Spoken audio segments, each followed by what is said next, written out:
और इसी बीच एक और बड़ी खबर मिल रही है। जेएमएम विधायक सरफराज अहमद ने इस्तीफा दिया। गांडी से विधायक थे सरफराज अहमद, कहा पार्टी के हित में इस्तीफा दिया है। पार्टी को जब जरूरत होगी तो फिर सीट का इस्तेमाल कर लेंगे। ये जो बड़ी बातें सरफराज की तरफ से कही गई है। जेएमएम विधायक सरफराज अहमद ने गांडी सीट से हाल ही में इस्तीफा दिया है। गांडी से विधायक थे सरफराज अहमद। साथ ही ये भी कहा उन्होंने कि पार्टी के हित में ये इस्तीफा दिया गया है। पार्टी को जब जरूरत होगी तो सीट का इस्तेमाल कर लेंगे।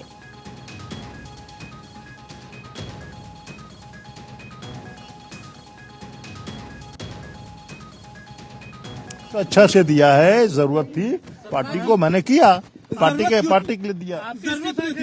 अब अगर अभी खुदा ना खास्ते अगर कोई क्राइसिस हो गया तो उसमें इस्तेमाल होगा उसका। क्या आपकी सीट से कल्पना सोरेन ये मैं नहीं जानता, ये पार्टी फैसला करेगी। कोई डील नहीं, नो।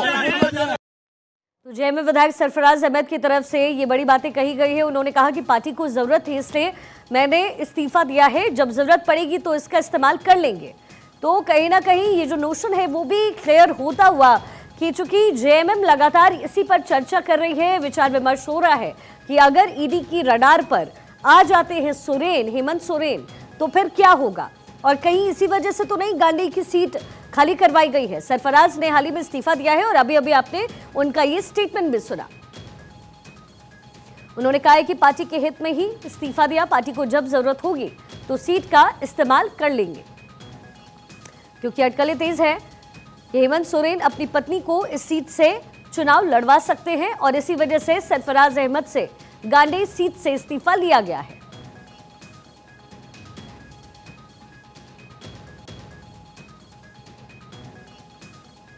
जेएमएम विधायक सरफराज अहमद ने इस्तीफा दिया और इस पर उनका स्टेटमेंट भी सामने आया। उन्होंने कहा कि पार्टी को जरूरत थी इसलिए इस्तीफा दिया है, जब जरूरत पड़ेगी तो उस सीट का इस्तेमाल कर लेंगे।